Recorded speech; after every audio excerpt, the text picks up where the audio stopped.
Hi everyone, welcome to FISC, Financial Strategy Consultant. Today we are going to study about reading number 30 of CFA Level 3 curriculum. Here we will study about the forms of wealth transfer and the different kind of regimes. First is the gift. Gift means a person in his lifetime giving transferring his wealth. That means a living individual is transferring his wealth to another living individual. That person could be his spouse or their child or anybody else, so that's called gift. Now gift, the taxes on gift are decided by the government and authorities. So it can be like for example, in some countries like US there are exemptions on gift up to a particular amount, like for 30 up to $13,000.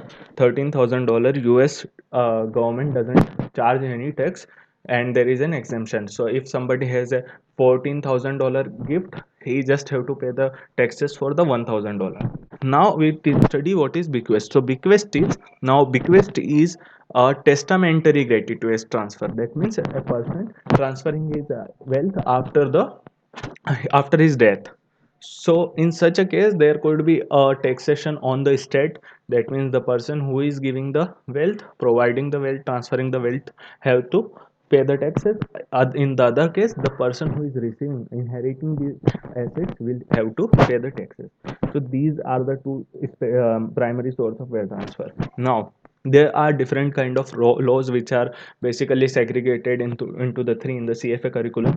First is civil law, which was derived from the Roman culture, Roman law, and it used to work top down, where these top people make the decisions and rules, and the common public has to follow it. The second one is common law, where the which is taken from the British system, where the laws are made in the Supreme Courts based on the previous judgments. So these are the two kind of laws. The third one is a special one called Sharia law, which is particularly applicable to Muslims, and they used to follow it. It is more prevalent in the countries where Muslims are in majority. However, in many of the Muslim majority country also, this law isn't applicable, and they follow either civil or common law. So in such a cases, where you belong to a country where Sharia is not applicable, and you want to follow Sharia, then you have to use your will to go to transfer your wealth based on Sharia law. So now we will understand what are different kind of ownership rights. So first is forced heirship. In forced heirship, what happen is that a parent has to give his money after his death to his children. So even if that children is outside marriage, still the children has the right to get the amount, the wealth of the parents. So many times the parents try to avoid this by transferring their asset into another countries where this forced heirship rule isn't applicable. But there is a provision called clawback in some countries, where the this amount which is transferred in some other country will also be pulled when they are calculating the amount, the right of the children. Other type of regime is community property regime.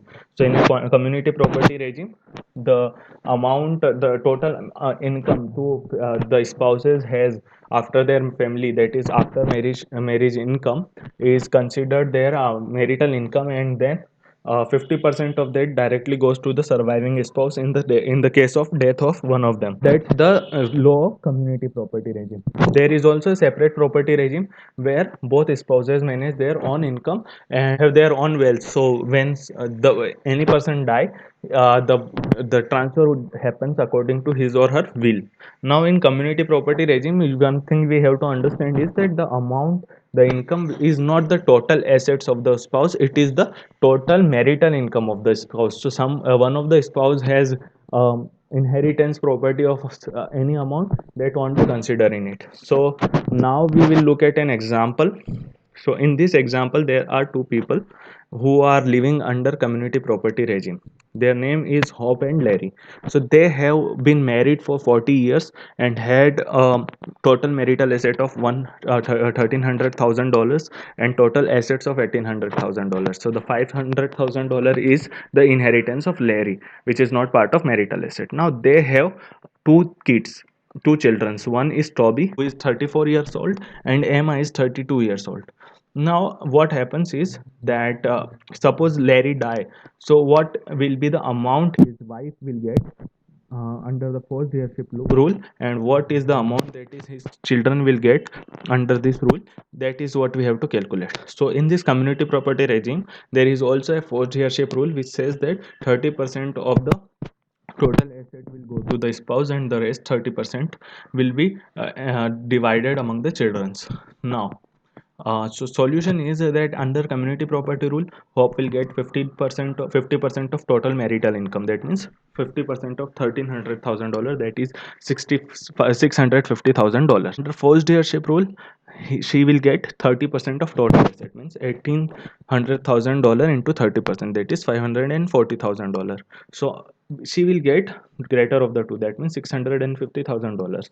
Now in the for the children, they will get the division of this 30%. That means 50%, 50% each will get of this $540,000, which is $270,000. So that is what children will get. So the total amount that will be given to the family under this forced heirship rule is $1,190,000. The rest $610,000 is going to be disbursed according to the will of Larry. This is what we have to study in the LOS2.